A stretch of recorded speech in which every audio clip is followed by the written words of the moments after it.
This is an Audio Wool original.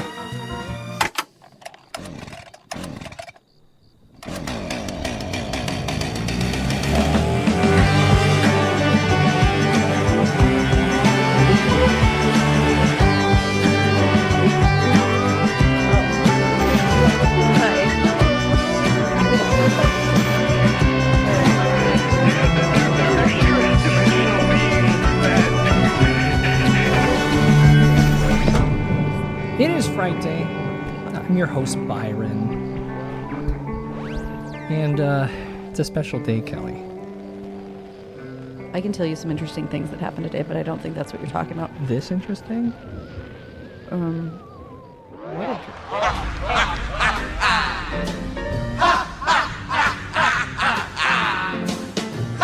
What is this the first Piggly Wiggly?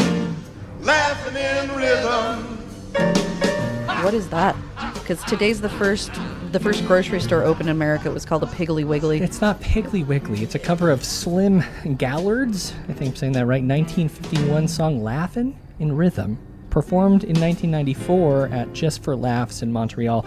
I should have known that you wouldn't be as affected by the kind of eerie, weird That was nature. weird? To me, it is. People using laughs in place of...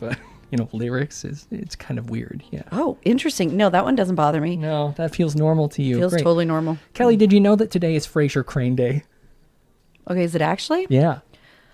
So Okay, hold on. I thought Frasier was his last name. you got to stick with me here. Oh, boy. So proclaimed in universe with a cameo from the real Seattle mayor Norm Rice, which took place at the Space Needle. The character Frasier was celebrating the 1000th broadcast of his radio show, and this was the 100th episode of the series. I don't even like that meta. It So- feels really to be forced. Well, it That- gets even yeah. more meta when Norm, the mayor, made September 11th Frasier Day official in 1997 to coincide with the show filming on location in Seattle for the first time, because I think it was on a soundstage before that. But they went home.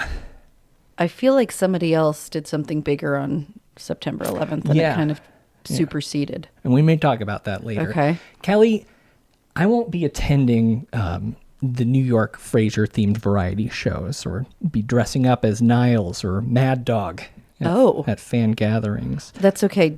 Is that because you haven't watched much Frasier? Yeah, I'm not even going to be marathoning the series on Paramount Plus. Frasier Crane, Kelly, was never my thing. Oh, it's on Paramount Plus? I think it was. Yeah. Hot tip, instead of watching Frasier, just watch Evil. Not a sponsor, but maybe check it out. Yeah. My earliest memories of his presence were his confusing mid-Atlantic dialogue and its out-of-place present at the Bull and Finch pub, also known as the bar from Cheers. Okay, well. Yeah, it's a place where everyone may know your name, but I definitely didn't know the name of the bar. His accent in Cheers was weird too? It's the same thing. This is a spin-off. You didn't know that? No, I am woefully undereducated on Cheers. So I believe Frasier was a, what would we say, reoccurring character in seasons 3 and 4 of Cheers, and then a main cast member. You've done a lot of research for this episode, haven't you, Byron? I haven't slept for 2 days, folks. It's fine. Doing great. That's not healthy. So yeah, I used to have a lot of trouble sleeping as a child. Used to. You said you just haven't slept for 2 days. Good point. Yeah, just pointing that out real quick. Sorry. Back then I had a Carry on. nasty habit of needing to have the TV on while I slept. Oh, totally the same. Yeah. And this is unfortunately something that continues to this day with me currently sharing my bed with my laptop. Oh, I thought you were going to say that. Okay. Yeah, no, not your partner. Okay, just the laptop. Yeah, well, on I occasion. feel like I should text her right now. The flowery way that Frasier interacted, jokes that went over my head and those being rubbed in my face by a laugh track, everything about him felt like a fever dream. So, but it was like, it was just on in the background, but you never... The muffled You never paid sounds- attention. Do you know what I No. slept to? Is the Weather Channel a lot. Well, I mean, that's relaxing. People actually still do that. There's re-uploads of vaporwave tracks of like weather reports. Yeah. So interesting. Hours long. But God, we are a weird civilization. yeah, Okay. I don't know. My thoughts on Frasier haven't really changed, mostly because I haven't tried to watch the show as an adult, and I haven't watched a single episode to research for this podcast. Well, that's because this episode isn't really about No. that. It's not about Frasier. No, and from what I have seen, I'm more of a Martin Crane guy. His dad. Who played his dad? John Mahoney, who recently died, I guess a couple years ago. At this Okay. point, yeah. All right. Or the dog. The dog's nice, too. Don't remember his name. What kind of dog? I think it's a Jack Russell Terrier. Oof. Yeah? Not interested. I Okay. mean, I love all dogs, but that's not on my top 50 list. Enough dog talk and enough TV talk. Happy Frasier Day to those who observe. It's time to discuss a disproportionately terrible life. I'm just kind of in awe at the fact that we had decided to do it today more because of like random programming. Yeah. But it actually is Frasier Day. Frasier like Day. literally. Today. Yes. That's super strange. Yeah. Welcome to it. That's one of those like Truman Show moments. Synchronicity. It just all makes sense. And although this report is about the tragic life of Kelsey Grammer specifically, to get the full scope of this cursed family, we need to kick this thing off in 1948. 7 years before the birth of Kelsey. Ooh, okay. In the state of New Jersey, where a well-liked couple named Frank and Edna Grammer, they called it home. Oh, okay. But on December 30th, instead of warming up next to the fire, making plans for life in the new year, Edna tragically died on the operating table. Yeah. Okay. And her obituary in the Asbury Press said, Mrs. Edna Grammer, 39, wife of Frank A. Grammer, this place formerly of Ocean Grove, died yesterday in Postgraduate Hospital, New York, where she was a surgical patient. Yeah, I don't know that the name of that hospital instills much confidence. I feel like it was like one of the first, like way back in early New York days. This is like the postgraduate hospital in New York, Okay, so hold on. Yeah. This is a well-liked couple. Seems like it. By all accounts. You didn't say that they're Frasier's parents. You said that it was I'll 7 get years there. before. Uh-huh. Okay, all right. But yeah, and I did a little bit of research on newspapers.com, and most of the information I was able to find about Frank and his wife were changes in plot purchases on the Jersey Shore. So I'm not sure if they were like landlords or if they were upgrading or downgrading, but it seemed like they made a lot of like real estate transactions. Yeah, but Okay. couldn't get much other than that. Okay, all right. So they were, this is back to the obituary here. The Okay. Grammers were residents of 63 Cookman Avenue, Ocean Grove for many years. Mrs. Grammer was active in the Ocean Grove PTA and other shore organizations. Mrs. Grammer is survived by her husband, a son, Frank A. Grammer Jr., who Kelly was only 19, and 2 sisters. Funeral services will be private. Okay. Sad. Losing Really your mom sad. at 19. There's never a good time to lose a parent, but that seems like a pretty pivotal point in your life. I don't know, but the 1948. Yeah, maybe you're a full-blown adult at that point. Yeah, I feel like. Never mind, I take it all back. Okay. Fuck it. Who I mean, cares, still sad. right? Very sad. Okay. Very sad. So the father, Frank Grammer Sr., he was the dean of admissions at Newark College of Engineering. Are you familiar? Yep. Is it okay? It's fine. It's not. Doesn't stand alone Great. anymore. But So during his 28 years there, he somewhere along the line after Edna's death formed a relationship with a woman named Wilma Horster, who was one of the school secretaries, which he eventually remarried her. how much younger was she? I don't know, but I feel like it's fine back then. Kinda. Boy, oh boy. You know what starts with "it was okay back then"? Not many good statements, Byron. Great point. I apologize and I take it back. The problem of being live at live.frightday.com. Can't delete that. I know. That's just my opinion. You know what I like is it wasn't me for once. That's Continue. okay. Yeah, 6 years after the tragic loss of his mother in 1954, Frank Jr. packed up his things and moved from New Jersey to St. Thomas in the Virgin Islands. Okay, that seems like a big move for that time. Yeah, right? Like that wasn't a 20-something thing to do. Like the movie Cocktail hadn't even come out yet. True. There was no island like. No. Well, I mean, we're approaching tiki culture, right? We're getting close to Mad Men era, right? Yeah, what was it? Trader Sam's or something? It was like a very not culturally sensitive trend. Sure. It wasn't. Okay. I completely agree. And it feels like the shirts are coming back. I'm kind of into it. But that just the look, not the what was going on. All right. Interesting. But he didn't do this alone. Why? Sally Cranmer, a dancer and artist who performed under the name Sally Sullivan, they had met at David Mann's School of Music in Manhattan, where they both studied. Okay. Yeah. Cranmer would soon become Grammer after the two wed, and the two would become three on February 21st, 1955, when Alan Kelsey Grammer was born. He went by Kelsey. Okay. But he was born in Virgin Islands. Uh-huh, yep. And Okay. so was his sister in 1960 or 1956, shortly behind him, yeah. Okay, I'm a still daughter named confused. Karen. Why was did her they name. move there? To live. Well, we'll get into that a little Okay, bit. because it's that wasn't like that was a really It seems like a wild move, right? Yeah. Yeah. It wasn't all beaches and sunshine or other nice things about the Virgin Islands. I've Okay. never been. You haven't. No. Okay. And I don't know the specifics as to why, but I can guess, and we'll talk about it later. Sally and Frank divorced in 1957. Wait. Yeah. So like Very 2 years? briefly. Yeah. Wait, hold on. Divorced briefly or were married briefly before getting Married divorced? briefly. They Okay. had Kelsey in 55, Karen in 56, and then were divorced the next year. Okay.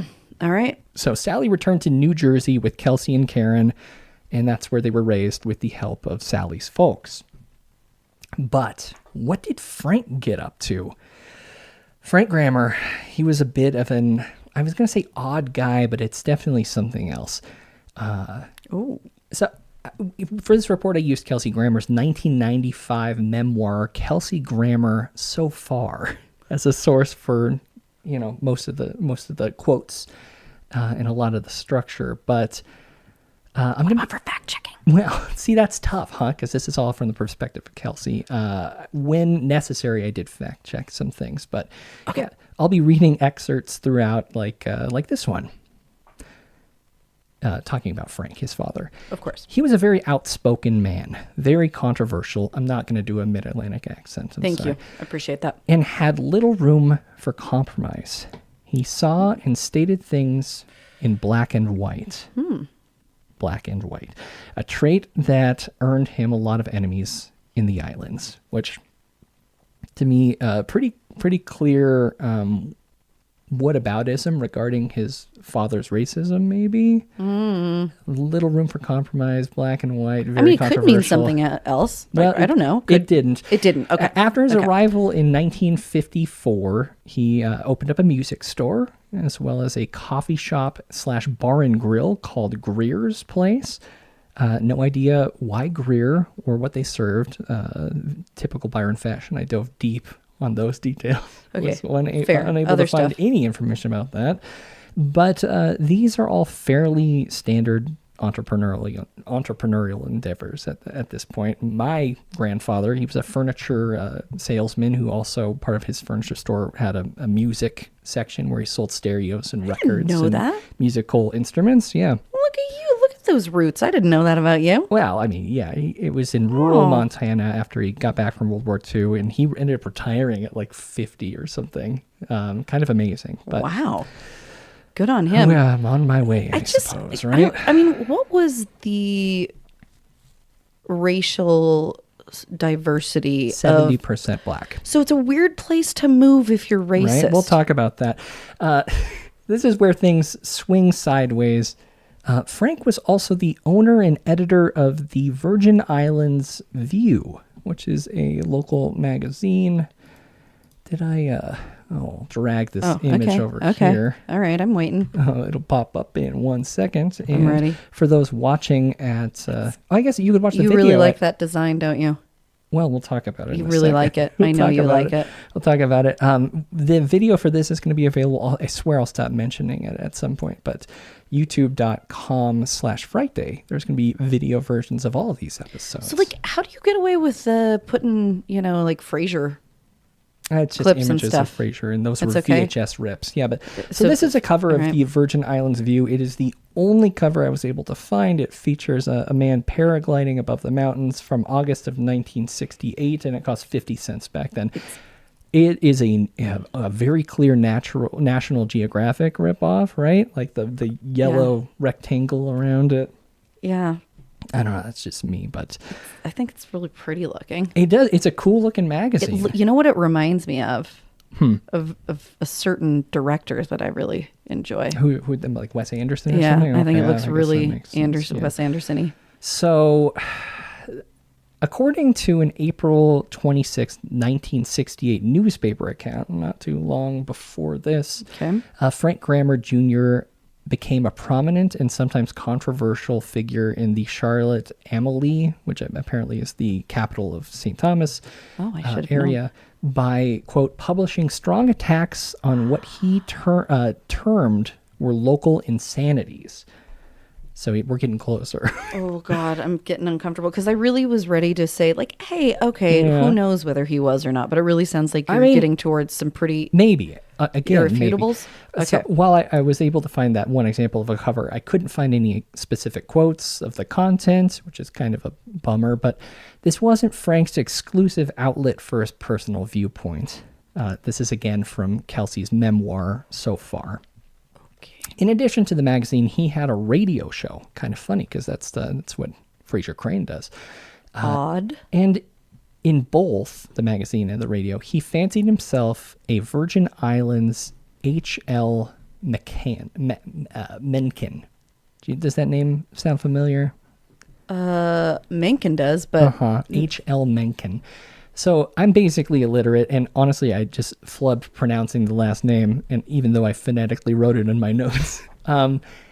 Mencken is apparently a prominent American libertarian journalist, satirist, and cultural critic known for his distaste of dumb people, skepticism of democracy, as well as racism and anti-Semitism. Oh. So, I mean, Okay. kind of like a more intense or, I guess, yeah, more intense, but amateur John Stossel or Ron Paul. Opposed to organized religion. Yeah.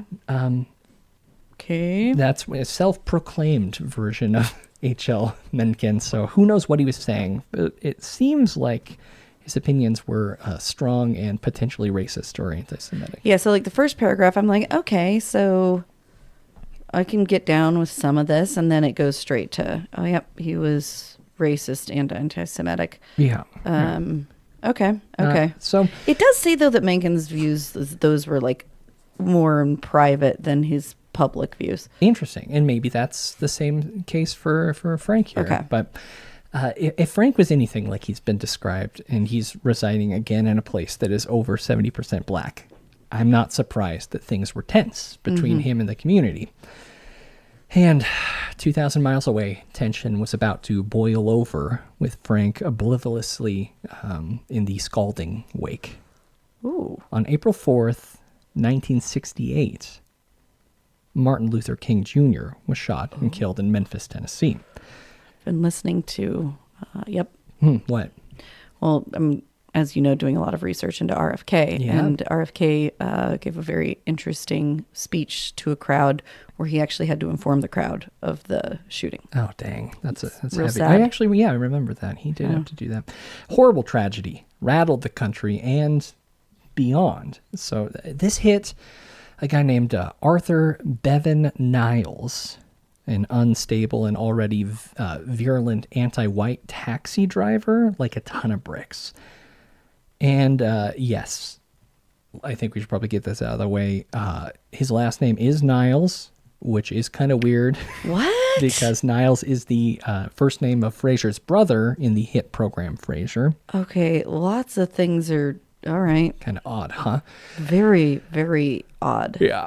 April 9th, the day of MLK Jr.'s funeral, Arthur painted his cab with slogans a handful, but the one that I was able to find in the newspapers was "Kill the White Pigs." Okay, I was going to ask you about like the virulently anti-white. Yeah. But that one. Very clearly. Yeah. Do you know what his history was and where that originated? Well, I mean, it seems fairly clear that he was not the most sound of mind. Okay. But also, Okay. I mean, yeah, there's tons of reasons to dislike Oh, white for people sure. at that time. Oh, for sure. I'm just wondering what what his specific background was. But yep, carry Yeah. on. Sorry. Well, police requested that he remove all those style writings before returning to the streets. Okay. But Arthur wasn't done being a menace that day, and he didn't stay off the streets. He attempted to burn down a house, and then 2 rental cars at the Cyril E. King Airport. That's a former governor, I think the second elected governor of the U.S. Virgin Islands. At the time, though, the airport was called the Harry S. Truman Airport. Embarrassingly, I am completely unaware of the governmental structure of the British Virgin I am Islands. too, unfortunately. Yeah. Huh. I okay. didn't have time to dig too deep Fair. into it. Fair. but- Sorry. No, don't apologize to me. Arthur had something very important that he neglected during this outing. Nivaldo Rico Niles, Arthur Niles' son, was also born on this day. Just kind of unfortunate because he likely missed. His son's birthday. Yeah, because he was out doing crimes. Well, okay. Well, So this is kind of interesting. I did find I guess, I mean, they're all related, but slightly unrelated. A more recent photo of this gentleman from June 21st of 2015. that's him? Let's see.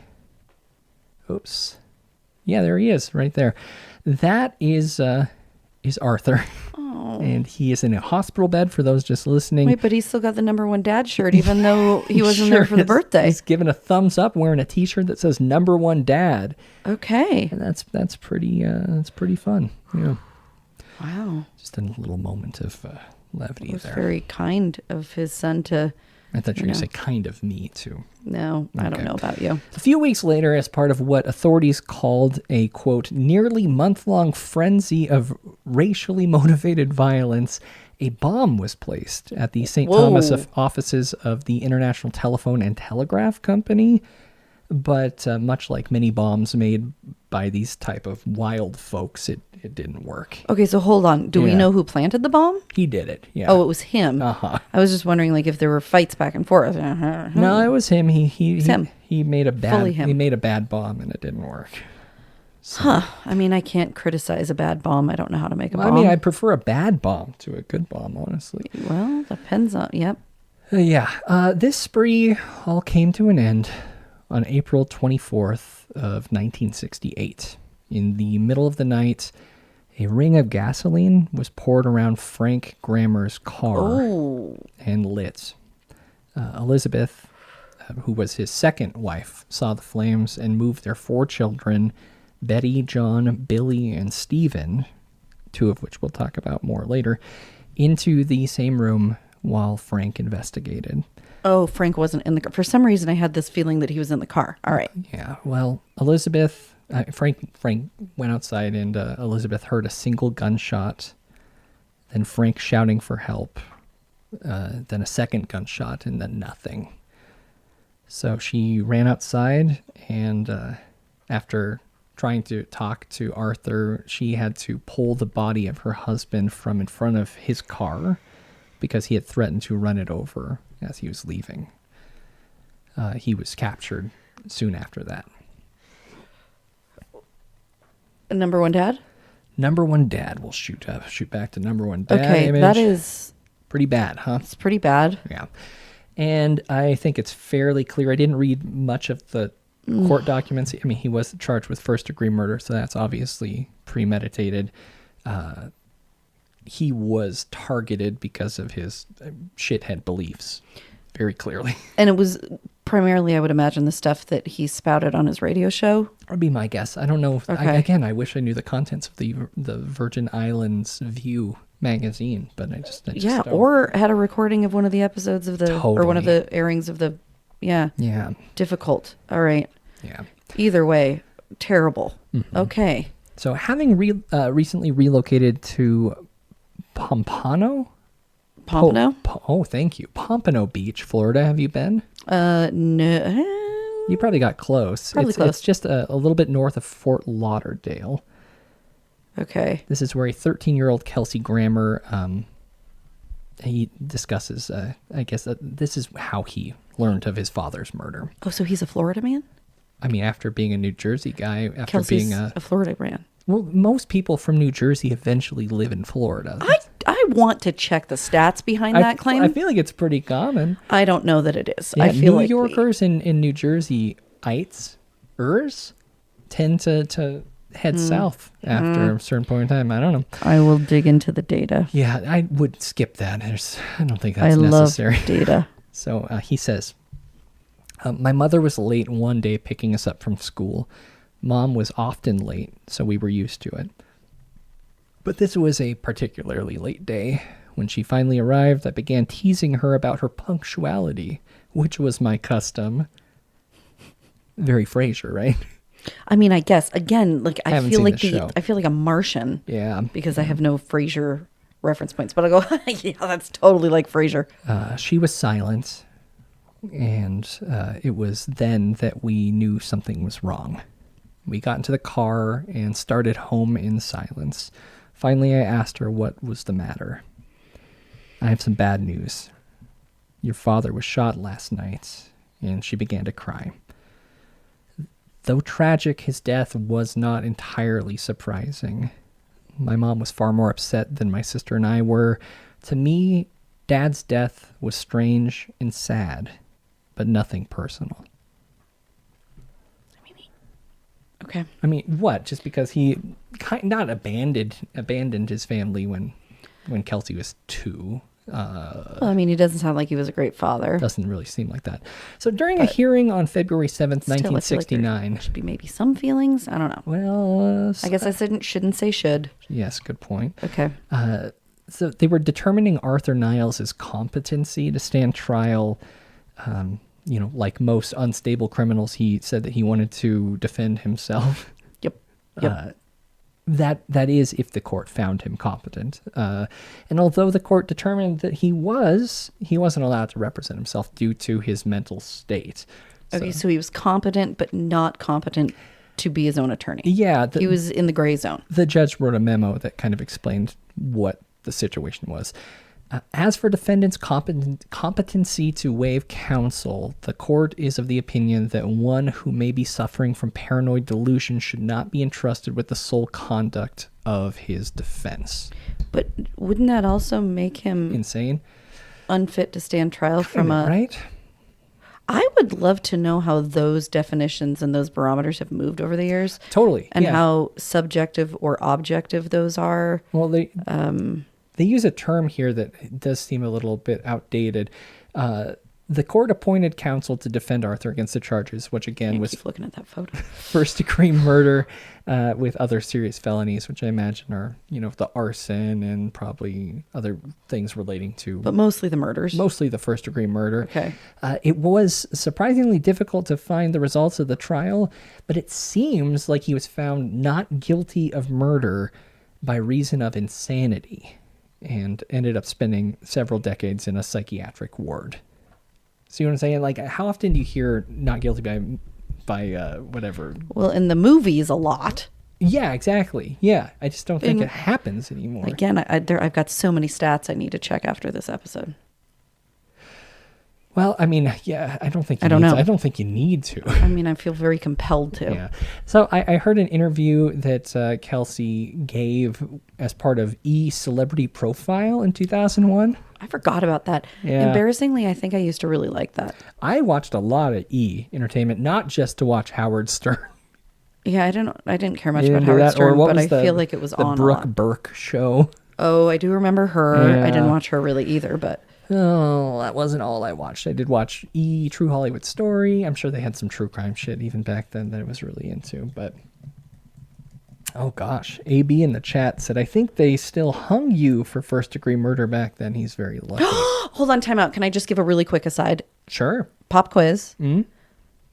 All of you out there, I would like you to put in your best guesses mentally for the last year that somebody was killed by guillotine in Interesting. France. Okay, and then we're going to give the answer in a little while. Well, you can also, maybe we'll talk about that the next episode, and they can call and give 17.6% of outbound movers from New Jersey moved to Florida.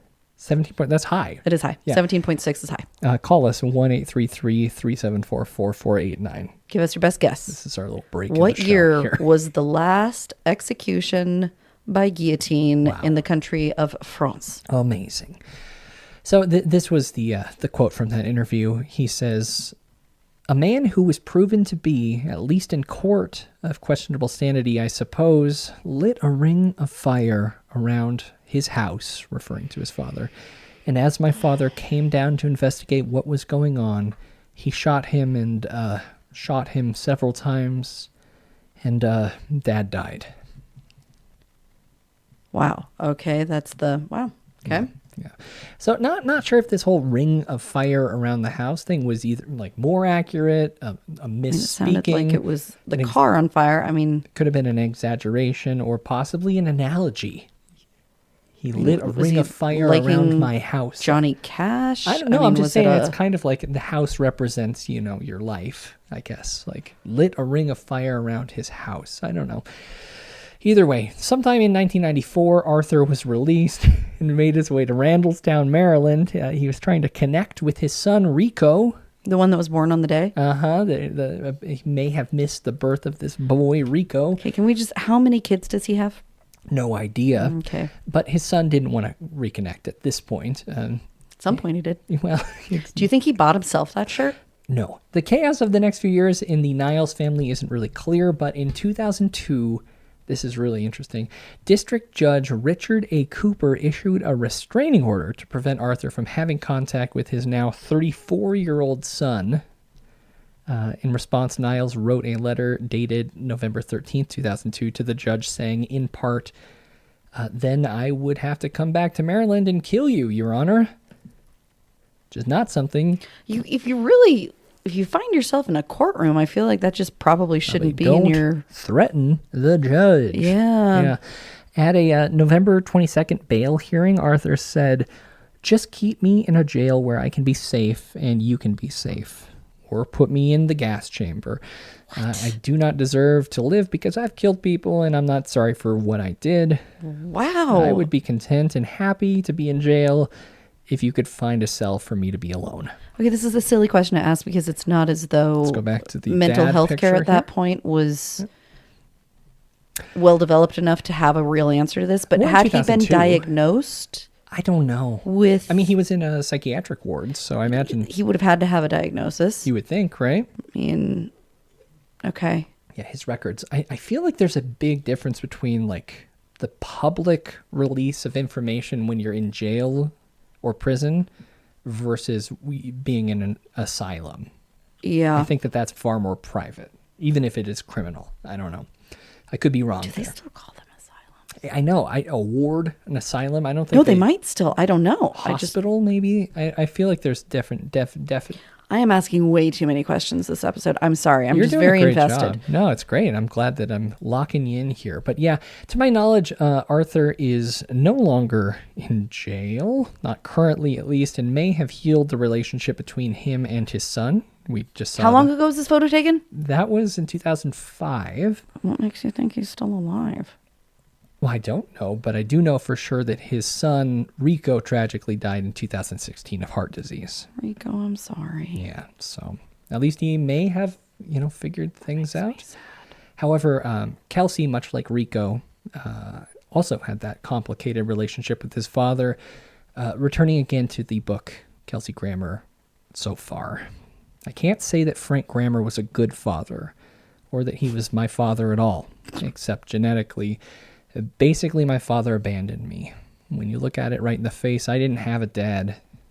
I don't blame my father. His absence went into the shaping of who I became, and no amount of recrimination will unwind that. For me, the real message of his death was that life wasn't to be trusted. Whew.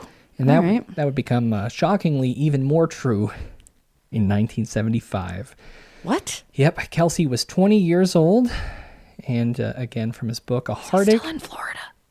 Yes. Okay. Well, actually, we'll talk about that. A heartache lay ahead of me more devastating than anything I could imagine. It would involve my family. That it would involve my sister was a bitter irony, for Karen had done so well those last 2 years. So from 7th grade on, Kelsey attended Pinecrest School, which is a private prep school where he first began to sing and perform on stage. He was described as an average student academically, but his heart was, quote, absolutely involved in theater. Lillian Hellman's The Little Foxes, which is a chronicle of greed and hate in a ruthless family in the American South. I'm unfamiliar with the play, but that was his first. Oh, okay. And of course, looking at him, you know for sure he was a speech and debate guy, right? He has. I mean, yeah. So he competed in the National Forensic League's National Speech and Debate Tournament, where he placed 7th. Not Nationally? bad. Yeah. Pretty good. And Kelsey was known for his determination to be an actor. And his art teacher said once, one of the few to not change his mind about his career goals. That's a good clarification. He was firm in that direction. And one small, weird, very Frank style act of rebellion, Kelsey wore a wig at school. Wait, what? Yeah. So this was he looks real like a brother of Crispin Glover. He kind of does have Crispin Glover energy. Have you seen the ads for the new Crispin movie? I It looks haven't. really good. Unfamiliar with even what it's called. But Okay, that's right. So he wore a wig to comply with the school's hair code, tucking his long hair underneath. Kind of odd, huh? So he's just like rebelling for the sake of being a shithead? Yeah, I mean, well, he only cut his hair when he competed in these speech and debate tournaments or at the nationals. Because he wanted to win. It was more I important guess to so. win. He liked rebellion, but only to a degree. He still needed his validation. Like a strange Like all of us. father, like son. Maybe it's just a streak in them, the Grammer family. So while Kelsey was flourishing at Pinecrest, his little sister, Karen, was having trouble living in his shadow. According to Kelsey, she had been reduced to Kelsey Grammer's little sister. Ooh.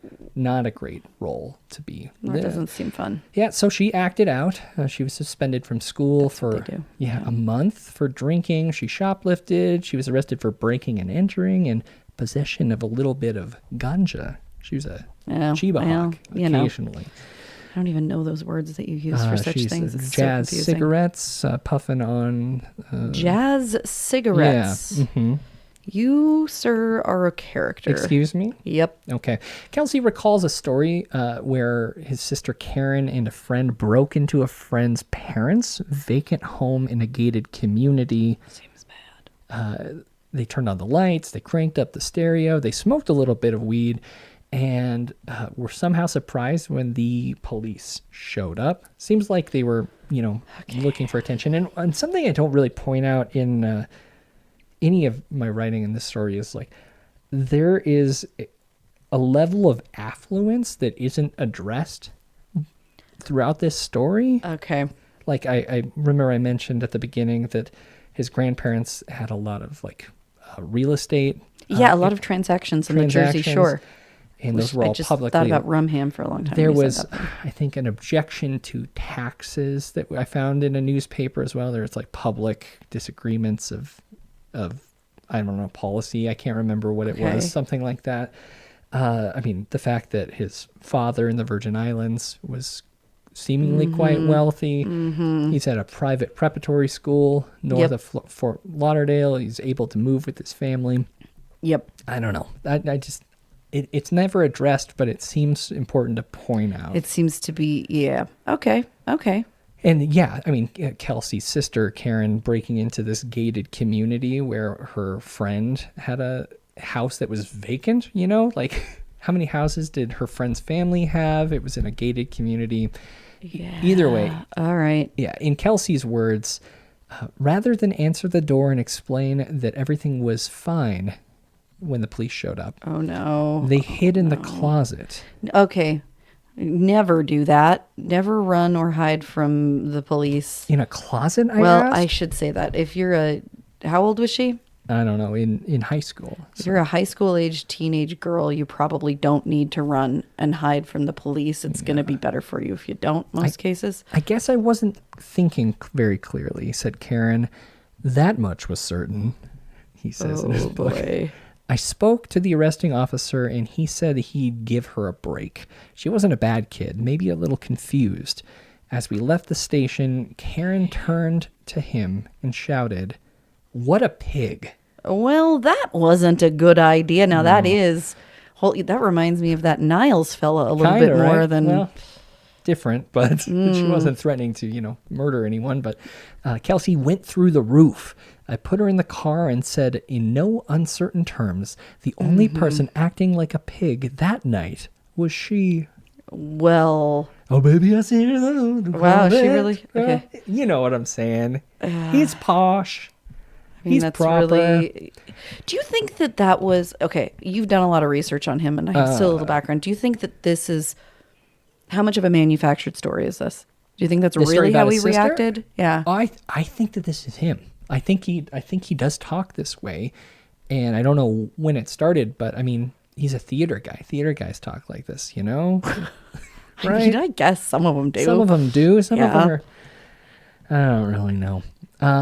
But yeah, he continues. During the next 2 years, Karen was pretty wild. Dated, stayed out late, even did some acid. Oh, man. Dated, Okay. if you can believe it. Dated. In general, drove my mother crazy. Okay. And really kept me on my toes. Then in her junior year, she left Pinecrest to attend a school in Hillsborough Beach. That's funny. So I had a twin sister, and her and I were butting heads. We were both going to run for student body president, and this caused a lot of tension between us. So I left. I went to a different school. So Yeah, well. sometimes it's just better to not be, in the same school as your siblings, I think. Were Yeah, you? Did you? I did, but Yeah. we were separated by enough that we were never actually in the same school Yeah. because we're 4.5 years apart. So after a month, they advanced her to the senior class. She was a brilliant student, and she'd made it through her, quote, time like a champ. She attended Berry College in Georgia on a scholarship. Interesting. Good one. Okay. Yeah. All right. But after a year, she decided she would rather wait on college. She moved back to Florida, rented a little apartment, and got a job in the mall where my mother worked. So maybe I was a little bit harsh to judge them. Maybe they are working class. Or maybe there's... I don't know. So did mother remarry? I actually don't know. I think there was mention of a different father figure in his life. So maybe that is true. I didn't really follow that thread. It seems like there could have been something Sure. going on here. I don't know. Things were going well, but it was no surprise when that summer she decided to take off with a friend to Colorado. Man, she is just all over the place. Yeah, Okay. she's living. We both came home for Christmas. It was wonderful. Karen was happy in Colorado Springs and would return there. Colorado Springs, interesting. I would go back to New York City. I would never see her again. Oh, well, that doesn't bode well. So in the spring of 1975, while Oh, yeah, because she'd been doing really well the last 2 years. So that means the death must be coming because it sounds like she's in her doing well phase. typical TV writing, yeah. Okay, Great. very good. Class was out of session. Kelsey took a job unloading fishing boats in Rhode Island. He had rented a house with his pals. He was planning to kind of spend the whole summer there. But that's not how things worked out. One night he received a phone call from his mother. Kelsey, you have to come home. Gam's in the hospital. I think she's going to die. He promptly packed up his things and rode... Hold on, Gam? Gam, it's grandmother, yeah. Okay. I was going to say that's a weird name for his sister. Okay, Sure. Go ahead. He promptly packed up things and rode his motorcycle through a heat wave and a handful of storms. It was 1,400 miles to Florida. Gam was fine. Why did he ride his Well, motorcycle? because he didn't have a car. So why not take a fucking bus He or had to something? get there. Gam was going to die. But she was fine. And he was exhausted. And then he ended up connecting with Karen on the phone. she was making plans with him, saying that she wanted to return home ahead of her birthday, which was July 15th. So he was going to stick around there for a little bit, spend some of the summer with his Forget it, family, Rhode Island. and wait for her to arrive to celebrate her birthday with her. And then the two spoke again on June 30th. She said she might be going out of town for the 4th of July, but that she would call when she got back and let him know when she was going to be leaving for home. But she didn't call. On July 7th, after days of unanswered calls, they reached out to the Colorado Springs police. 2 days later, 2 officers arrived at the Grammer's house, and he says, this is a quote, "While I was cooking something in the kitchen, I saw 2 men in suits and ties approaching our front door. Cops. Oh. My first thought was, oh shit, they finally found me." What? He had a couple outstanding speeding tickets and assumed that they'd come for him. Okay, was he really that stupid? Possibly. He was a young boy. He was college. Hesitantly, he opened the door. They asked his name. I'm going to go back to quoting. "I told them, and then they asked if I was alone in the house." Also weird. "No," I said. "My grandmother's here." "Does she have any medical problems?" "No." Do they actually ask that when they drop news like that? "A heart condition?" "No," I told them. Well, what was she in the hospital for then? That's interesting. I don't know. Great question. Police believe that the body of a murdered girl, Jane Doe, for the last 10 days was likely Karen. Mm-hmm. And although dental records confirmed her identity, it was necessary that a member of the family made a positive ID and make arrangements for a casket and transportation home. Kelsey boarded a flight the next day. In returning to his memoir, a detective from the Colorado Springs Police Department met me at the airport. As we drove into town, he filled me in on some of the details. Karen had been killed the night of July 1st. She had been found by a stranger, but they couldn't identify her. They had even run a picture of her in the paper, saying, "Do you know this girl?" But she remained a Jane Doe until the Grammer family called, concerned that she was missing. The paramedics said they worked on her for an hour when they got to the scene, trying to bring her back to life, but they could not. Oh, God. Karen had bled to death after being stabbed 42 times. Okay, is this where the serial killer came in that you were talking about? I never mentioned a serial killer. I swear you said serial killer. I never said a serial killer. You said serial killer. I swear you did. I never said that. I swear you did. I may have said spree killer. Kelsey and the authorities didn't know this at the time. But yeah, Karen was the most recent victim of spree killers Freddie Glenn, Michael Corbett, and other accomplices. Okay, Byron, real quick, for those of us out here who don't quite remember the difference between a spree killer and a serial killer, can you go ahead and give us the difference?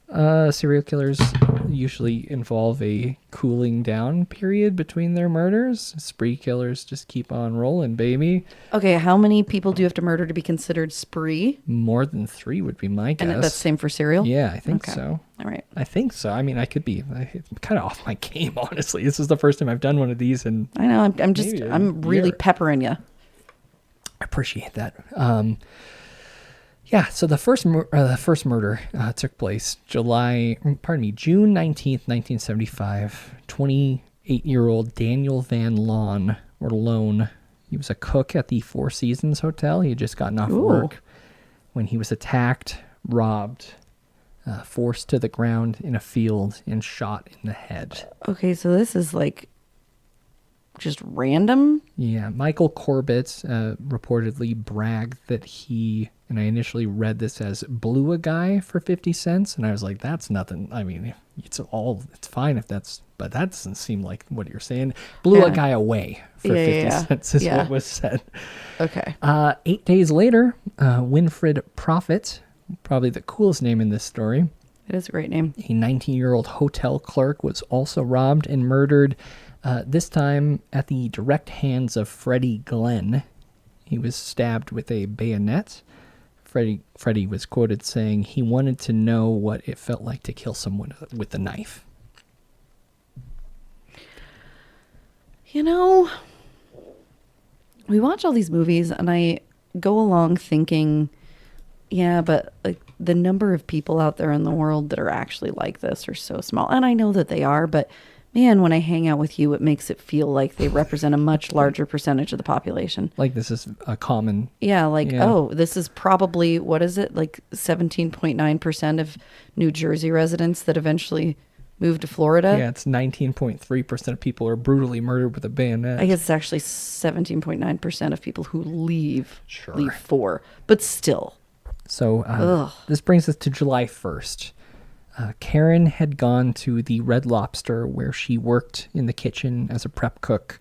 She was there to pick up her check. And as she arrived, she saw 3 men pull up behind the restaurant. What? Yeah, she walked up to them and asked what they were up to. Oh, wait, okay, bad. What? Don't do it. Karen. It was Freddie and Michael and 2 other accomplices who had intended to rob the restaurant, but after she came up to them, they grabbed her instead. From there, she was driven to an apartment where she was raped repeatedly by, I believe, all 4 men. Jesus. Police told Kelsey that she may have gotten away briefly, Oh my God. only to be caught again. They did keep the rape detail to themselves for, I think, over a decade. The police or the family? I guess until the trial. It wasn't over a decade, but they kept it from Kelsey for a while because they didn't think he needed to know that part. This was 1975. Yeah, that just seems kind of weird, but I agree. That's at least what he wrote in his book. Who knows if that's true. So they held her down and stabbed her 42 times, mostly in the back and shoulders. Many of the wounds were superficial, but there were 7 that they determined would have been deep enough to kill her. Then they dumped her in an alley to die. oh my God. Yeah, not quite done. Despite her severe injuries, she managed to crawl down an alley Oh my God. for about a block. And she, kind of like in that movie Scream, cold open. Yeah, with the Samara Weaving. No different. Well, actually, good point. Scream 5 then, right? sorry. I was thinking Drew Barrymore's character. but- Oh, yes. Sorry. So she crawled down an alley for about a block looking for help, and when she finally reached the mobile home door, she left a bloody handprint on it and knocked, and no one was there. It was empty. So she went to another house God. and finally collapsed outside of the manager's office of this mobile home park. And there was another bloody handprint that was found about 2 inches below the doorbell. She got so close to being able to alert this the is person. horrifically, like, horror cinema. I mean, she was stabbed over 40 times. No, I mean, like, it sounds like a movie, like the type of thing you see in a horror movie, and Yeah. it feels like wildly exaggerated and not realistic. But this is the reality of these types of, like, not all murders are this grisly. This is Oh my God. awful, intense, and traumatizing, of course. And jumping back in the car after a long, silent ride to the funeral home where they had taken Karen once they found out who she was, the detective with the funeral director walked Kelsey down the hallway to identify her body. They said, "I should warn you, she's quite dehydrated. She's been dead about 10 days, and the body loses a lot of moisture, so she's probably going to look a little different." He opened the door and stepped in. In the middle of the room was a body. This is from his book. "I avoided looking at it for a moment. Then finally I looked up, and it was Karen. Her face was so thin. Oh my God. The bone in her nose seemed to stand out somehow, and her toes looked like sharp little needles underneath the sheet.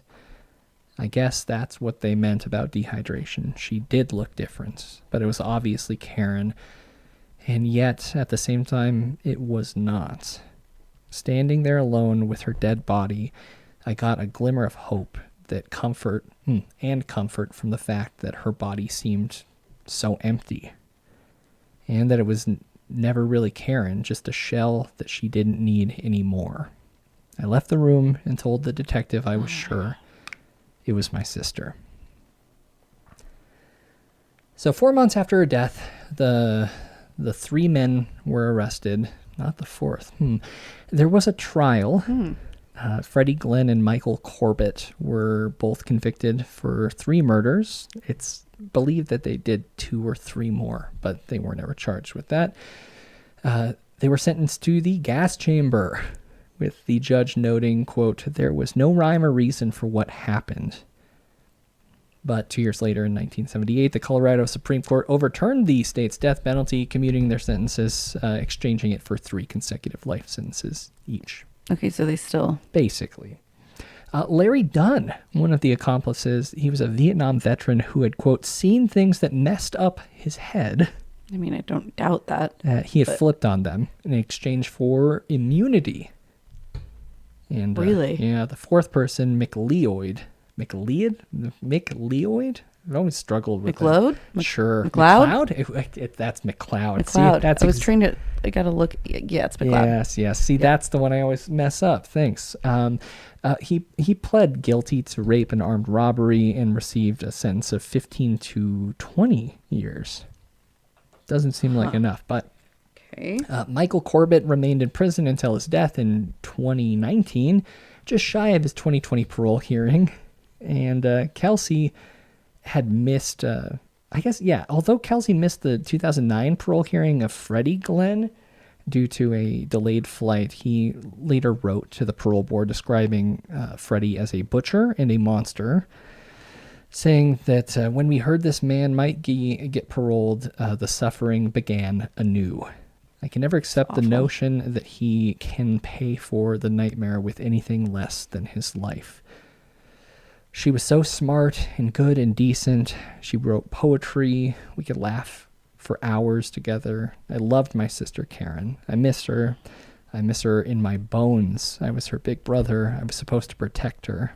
I could not, and it very nearly destroyed me. And it really nearly did.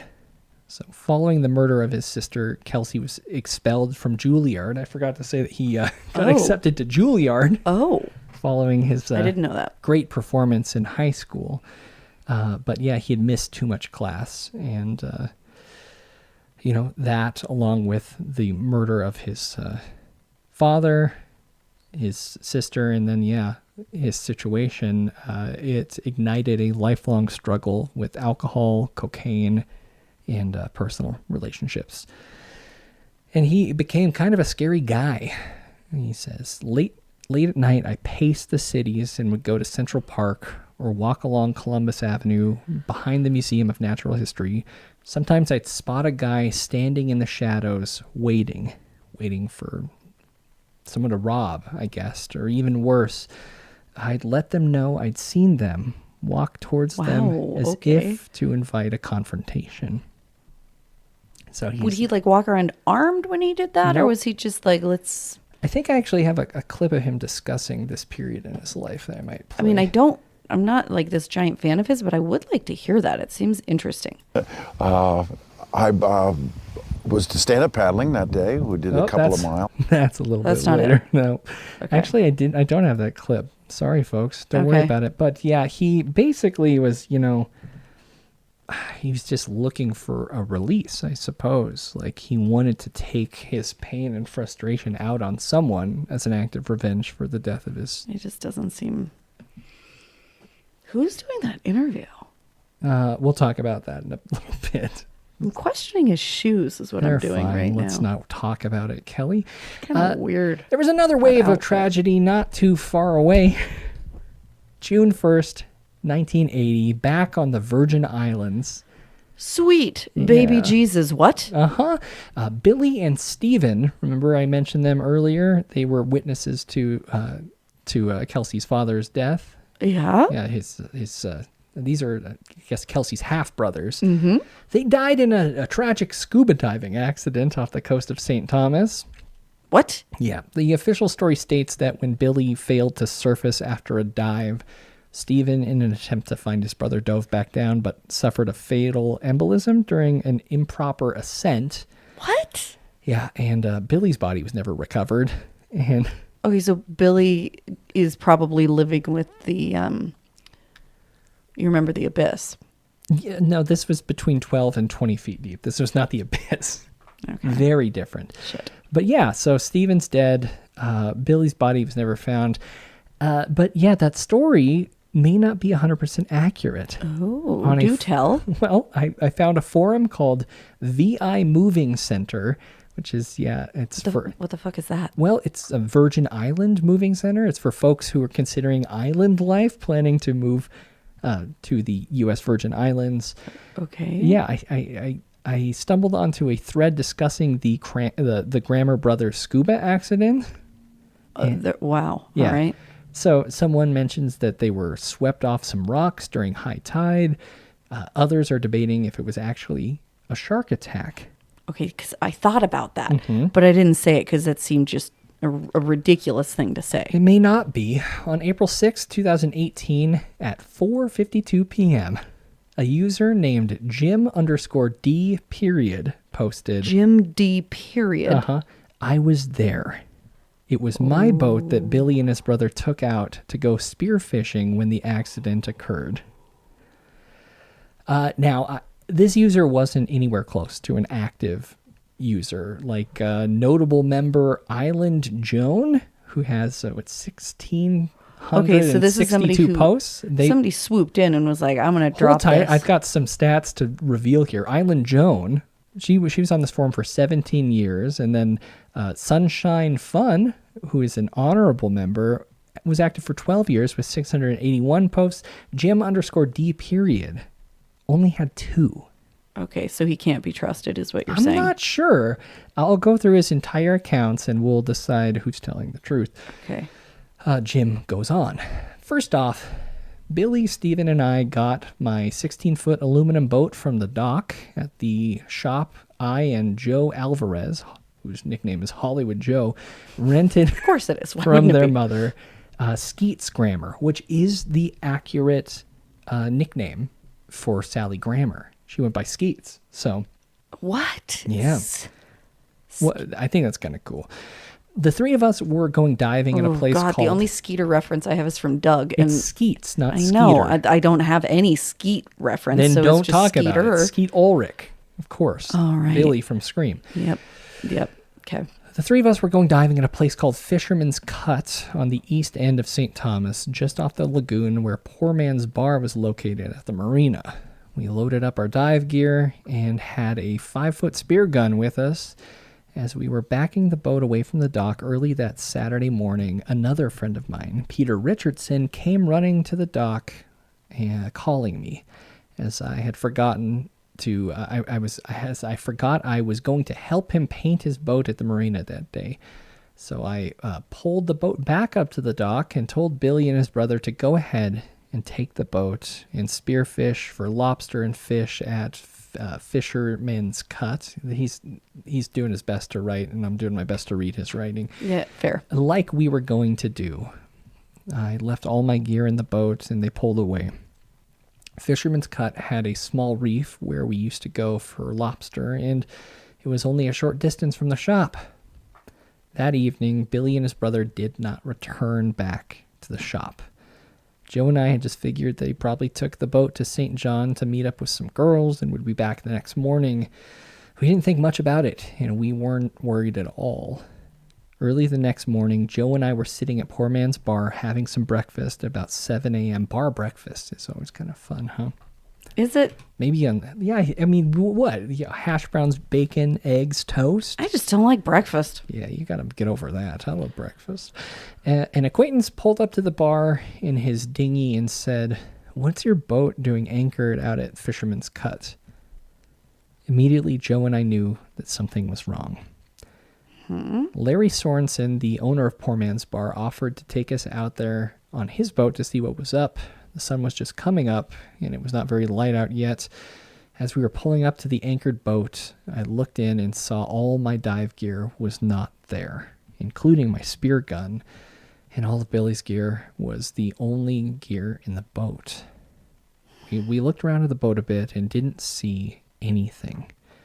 The water was extremely clear, so we decided to leave the boat there and go contact some, quote, officials. Interesting. That kind of says he has a disrespect for that, maybe. Coast Guard, Marine Patrol, or anyone who would investigate this. Larry took us back to the marina. Joe went to make phone calls, and I went over to the Marine Patrol's office that was just across the lagoon from the bar. There was an officer there who then said, let's go and show him the boat. He took me out, and by now the sun had risen more. It was much brighter out. As we approached the anchored boat, I could clearly see the small island about 100 yards out.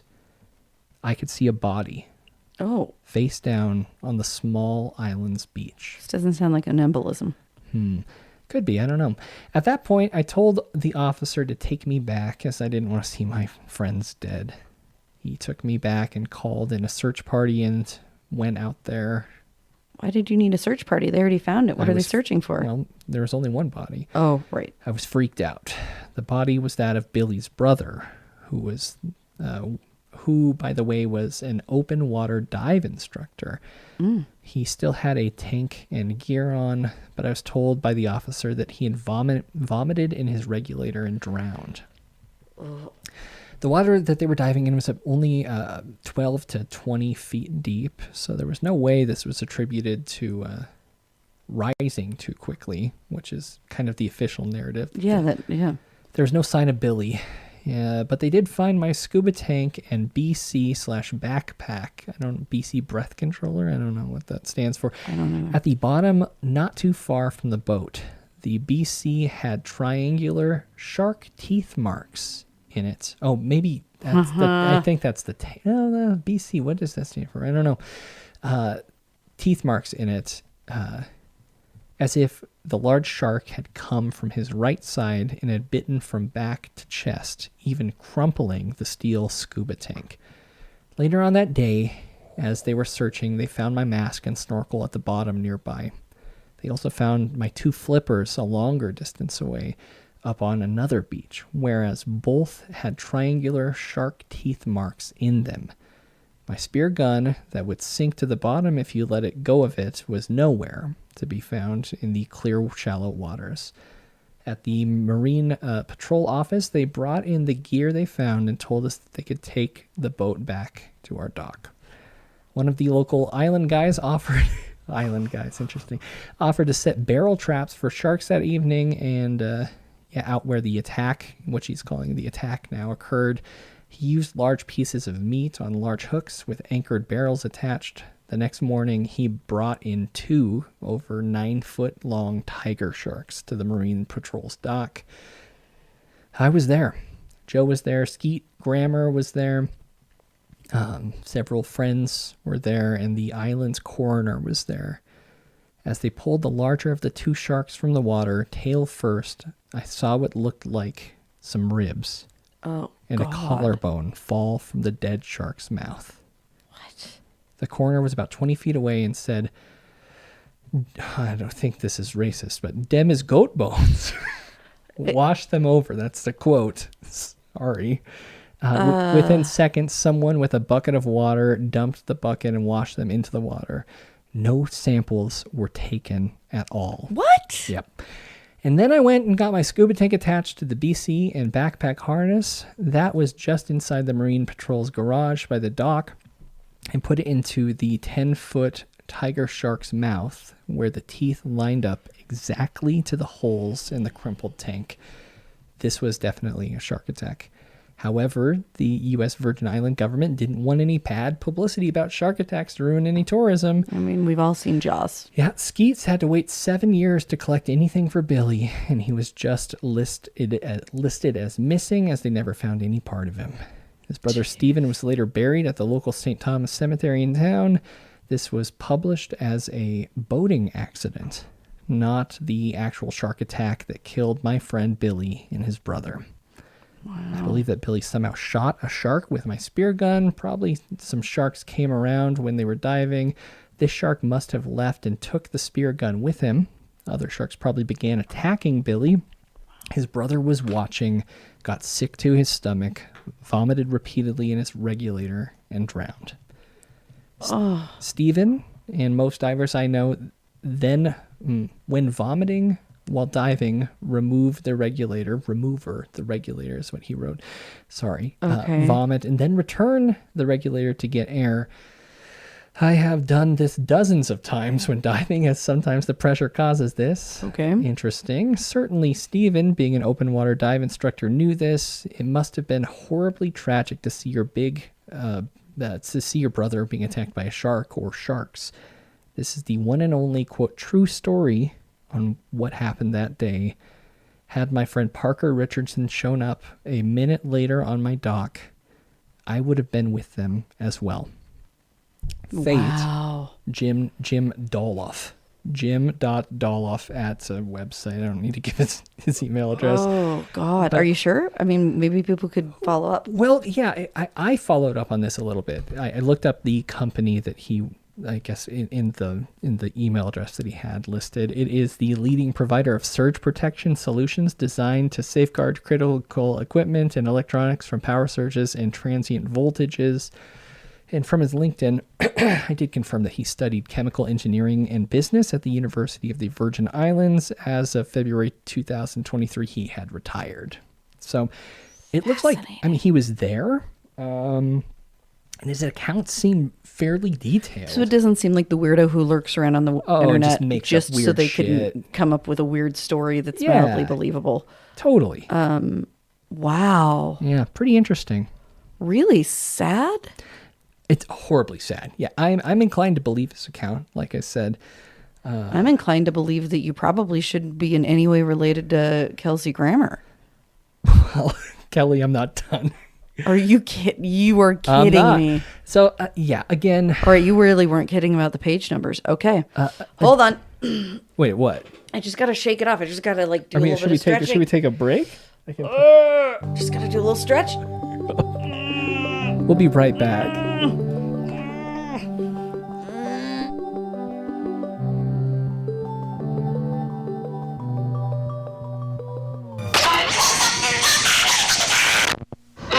The depths of the jungle, where the wild things roam. A drink was created that'll make you feel at home, with Diana's delight and the mysteries untold. Frightday can push, oh, it's our delight. The taste brings the jungle right into your night. We said, let the rhythm take control. This tropical potion will light up your soul. Camp Punch is an exciting energy beverage that tastes exactly like it was freshly harvested from the forest of Guyana in 1978. Sweetened with cane sugar, blended with ginseng, caffeine, B vitamins, and no human blood. This tropical potion will light up your soul. Visit shop.frightday.com to pick up Frightday Camp Punch before it's too late. Addiction haunted Kelsey through the 1980s and 1990s.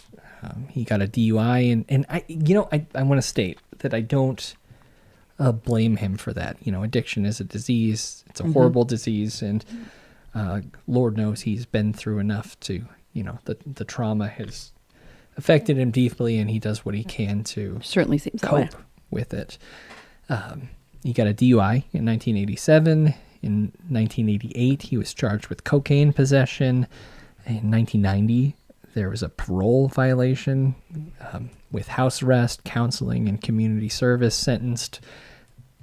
Yeah, all of this on his shoulders throughout his run on Cheers, which started in 1984, with the main character, again, focused. The main character focused spinoff Frasier premiered in 1993.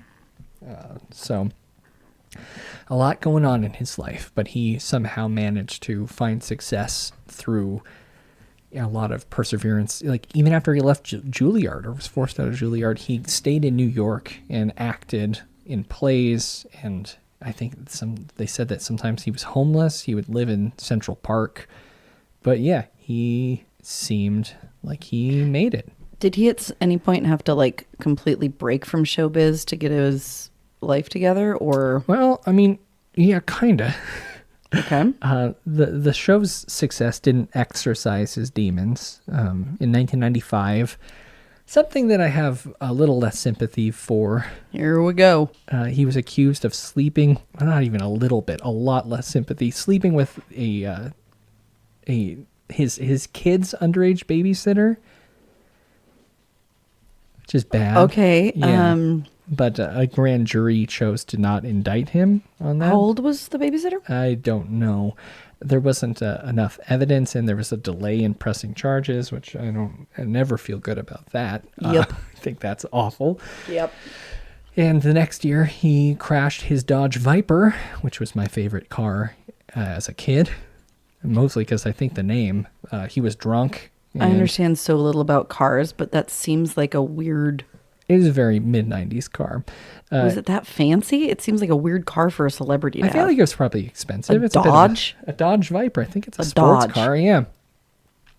He checked into the Betty Ford Clinic for 30 days. Although his addiction continued through the early 2000s, occasionally causing delays in production, which caused headaches for co-creator and executive producer David Angel, I believe. I'm going to clarify that. Yeah, David Angel, who tragically died 23 years ago to the day exactly. He and his, On Frasier Day? on 9/11, when he and his wife Lynn were passengers on American Airlines Flight 11 from Boston, which was hijacked and flown into the North Tower of the World Trade Center. Oh my God. Yeah. Co-creator, producer of Frasier died in 9/11. And On Frasier Day, yeah. Norman Bates's widow. That's also true, yeah. That aside, the water was fairly calm for Kelsey. That is until May 31st, 2008. So shortly after finding out that his TV show Back to You was being canceled by Fox after just one season. Never heard of it. Never heard of it. Yeah.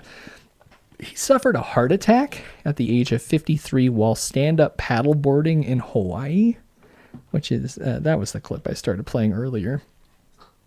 Wow. Went down to a little beach just south of where there was a home that I owned, and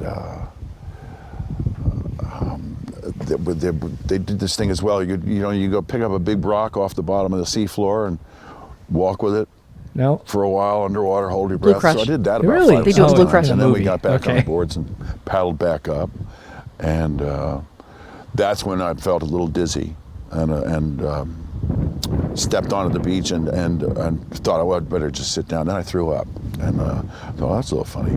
And I said, well, let's go and get some food. So that's when I stood up, and that's when I felt the crushing pressure in my chest. So that was an interview on the program In Depth with Graham, what is this? Bensinger. I don't know much about him. Sorry, don't either. I kind of teased that I did, but... Yeah, I was waiting for the Sorry, story. I Kel. thought there was like a good story there. So initially downplaying the severity, I believe a publicist released a statement saying it was a mild heart attack, but as you heard him in the clip just a second ago, yeah, and this is something that he seems to have gotten good at over the years, would be like kind of Downplaying everything? things. Yeah, it doesn't seem like that was it exactly. His heart had stopped completely. He later said, quote, "They had to blast me twice to get me started all over again. It felt like someone was actually trying to tear my chest apart with like the jaws of life." Yeah.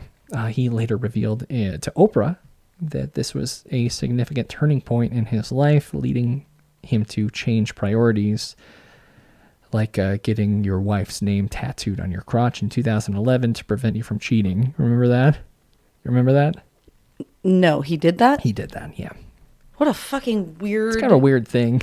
If I felt like Sam had to do that in order to prove to me that he wasn't going to cheat on me, Break up.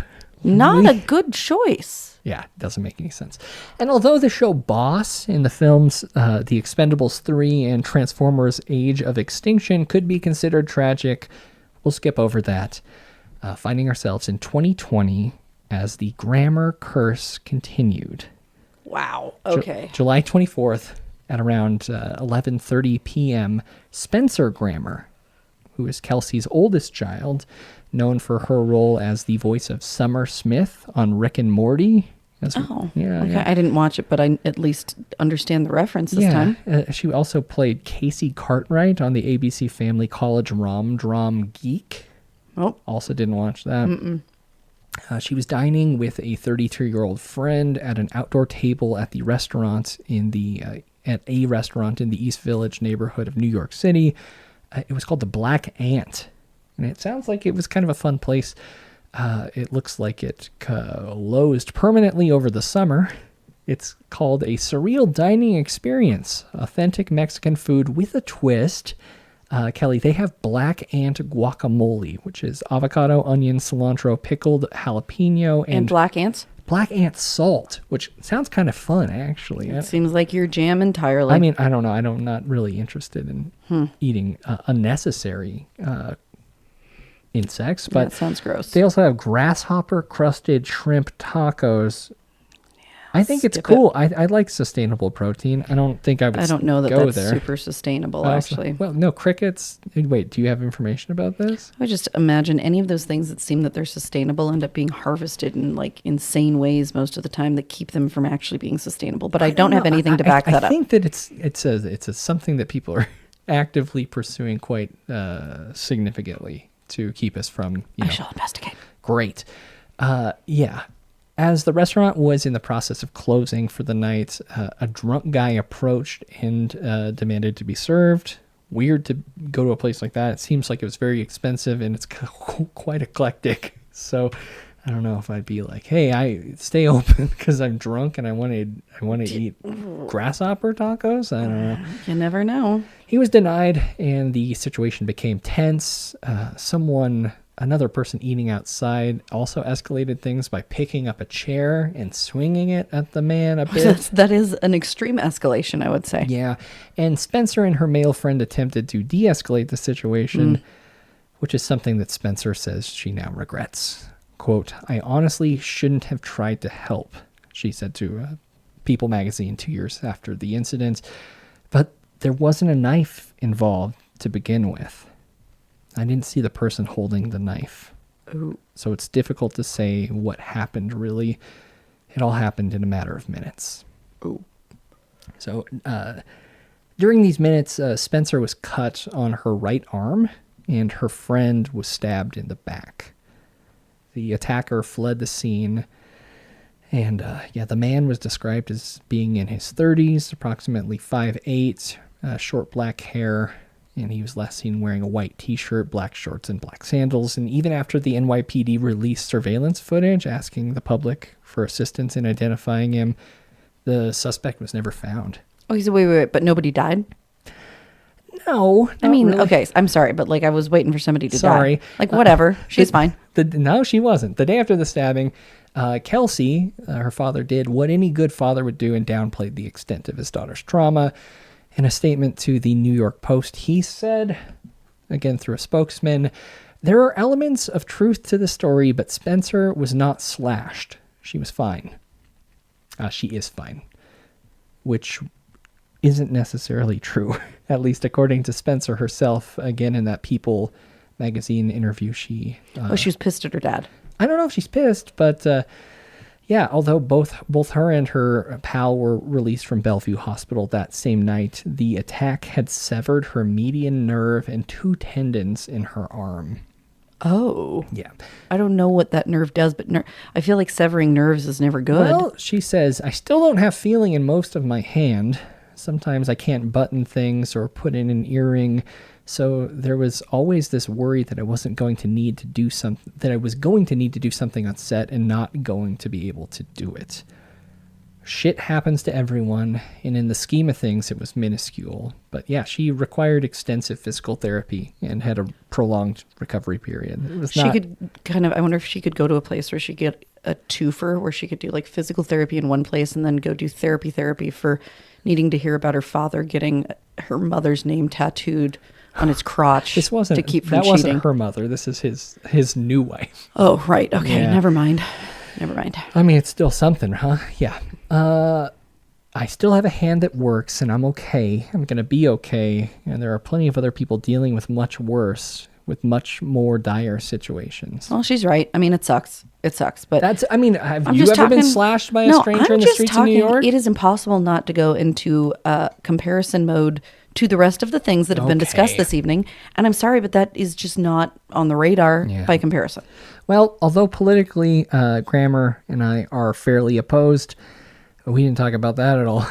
And I'm not too keen on the show Frasier, whose reboot, the second season of it is set to premiere a little over a week from now. Oh, I didn't even realize that the reboot got renewed. It came Okay. back September 19th. Don't you think he's had enough?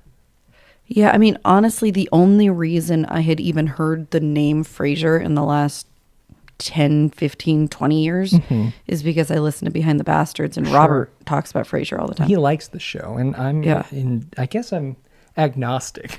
It probably was part of his childhood in the same way it was part of yours. He just actually watched it more. Yeah. But my guess is it's probably a very similar thing. Well, let's just hope that he can, peacefully ride out the rest of this life of his. I mean, no offense, but I'm more concerned for the people around him because he seems to have fared just fine. Aye. And all of the people that are related to him in some way seem to be the ones really suffering. So I instead will place my hope with their well-being.